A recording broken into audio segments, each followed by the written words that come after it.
Hey there, so this week, week 9 of my book launch, I am talking about how to get people to pre-order copies of your book.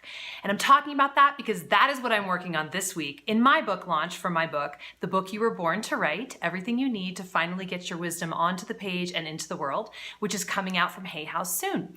So, what I want to talk to you about today specifically is warming up the list that you already have, because we can do a ton of work to try to go beyond the people that already know us and skip right over what's important to do for the people who've been our fans for a long time, whether that's just our family and friends or we actually have a real robust media list, we've got social media followers, we've got a newsletter list, etc. And so that's what I'm going to talk about this week because that is what I am working on right now. So I'm going to talk to you about the 3 different priorities I have for warming up my list. And actually, many of you watching this video are my list. You guys are the folks that have been with me for a while. Maybe it's been a year or 2 years or 3 years or 5 years, but however long you've been with me, you are part of my tribe and you are my number 1 priority in my book launch. And you're definitely my number 1 priority here on week 9. So, first thing I want to tell you, number 1 strategy is to start early talking to your list more frequently. So in 2016, 2017, I was sending out once a month newsletters. And partly I was doing that because I thought, who wants to hear from me every single week? You know, like I really loved the fact that when I sent out a newsletter, a lot of people opened it. I was watching my open rates and they were really good, far above the industry average. But what I didn't realize was that if I were sending them out more frequently, people would start to feel like they had more of a relationship with me. And I heard this from a really wonderful mentor who really knows what marketing is about, and especially book marketing. And so in December of 2017, I started sending out a weekly newsletter. It's called Love and Books.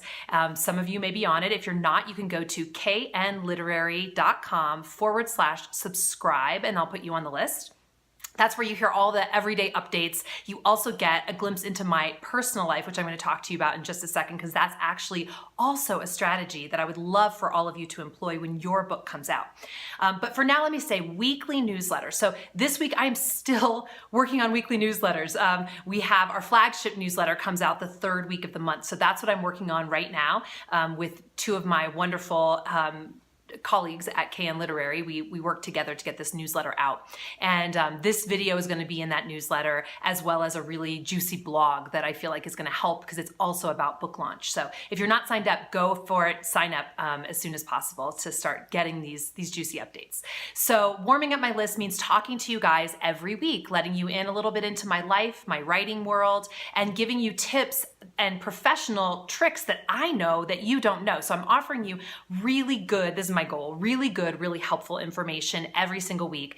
I've had a lot of you write to me and say, Saturday mornings, I get up, I make my tea, and I read your newsletter. I had one person write me and say that she prints off my newsletter and puts it in a file for future use because she knows a book is coming. So that's the kind of thing I want you guys to be doing as well with your list, is starting to talk to them early. Even right now, even if you don't have a book written, starting to get into the practice of writing a newsletter every week. It's really good practice. It's going to keep you on your writing goals because you have to get it out every week, and sending it out at the same time so people know it's coming and they can get their tea ready to read it is really the number 1 priority.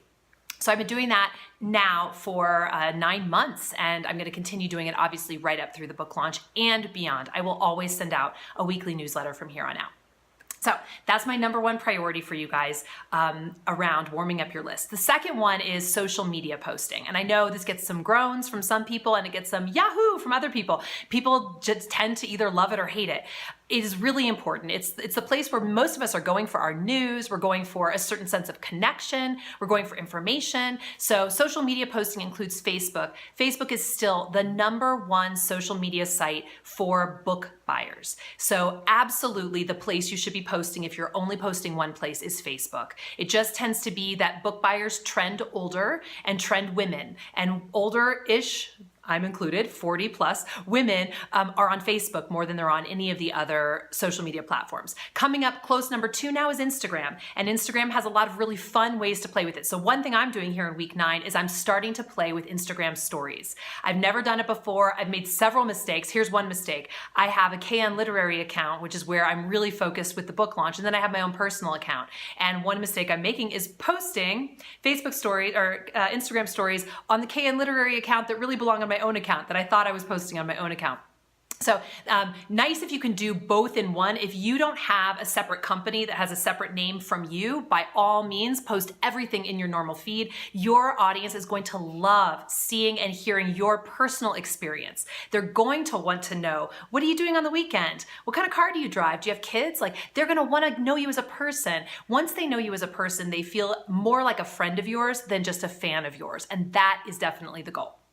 So social media posting, Facebook, Instagram, Twitter, LinkedIn, if you have a more business-like book, absolutely a great place. That's a place where I'm starting to post more this week because my book is really about how to write a book, and many people are looking for that information to help grow their business. So it's a good place for me to be posting. And finally, YouTube is a wonderful new place where people are starting to search for all sorts of good information. So you'll see that this video you're actually watching on YouTube, and I've given it a really clear title so that people can find the information that's within. I really want them to be able to search and find my video if they're looking for information on how to get pre-orders for their book. And finally, the last strategy I wanted to share with you for warming up your audience is to get face-to-face with them. I know this can be scary. I know it because it's scary for me even to sit down and do one of these videos each week. Is really like a new thing for me. And yet, people are giving me so much good feedback. They love actually feeling me, seeing me as a person. I'm a human being here. I happen to have been in the book business for 20 years, but I'm basically like a friend you might meet at a dinner party who happens to have a cool job that maybe is interesting to you. If you're interested in a book, you want to know who I am, what I have to offer, and you want to meet me. And I totally want to meet you too. And so even though it's hard, even though there's been some emotional obstacles to getting these videos out, here I am. I'm greeting you face to face. I'm letting you know I'm a real person. I have a book coming out. I have a book dream just like you. I'm so excited to be having my first book with my name on it out in the marketplace. I've had other books that I've written that haven't had my name on them, but this is my first one. And so I'm here with you, showing you I'm just a person. And I think you should be doing that too. If you feel comfortable, at least in front of a camera enough to take a quick video of yourself, go ahead and try it. Try Facebook Live. It's really easy. You can just click on your Facebook page and have your camera on, and you're suddenly live and people can see you. And it's a sort of a low barrier to entry. Nobody expects it to be super polished or produced. It's actually very easy to just throw something up and see what happens. If you don't like it, you can delete it. Just get used to actually being in more face-to-face connection with your audience. That is a way that they will start to feel you again more as a friend, and they're going to both want your book because it supports them in some sort of life goal that they have, or some overcoming some obstacle that they have been with, like a health obstacle or a challenge from childhood, whatever it is that you're writing about. That will help them, but it will also, they'll feel you as a friend that they want to support. They want your book to do well because they really like you. So that is what I'm up to in week 9, warming you guys up, doing my best, writing my newsletter, doing videos, and I hope this has been really helpful information. I'll be back next week with another whole sort of priority that I'm working on to get my book out into the world. And I'm so grateful you're watching. For more information, you can go to knliterary.com, and looking forward to talking to you next week.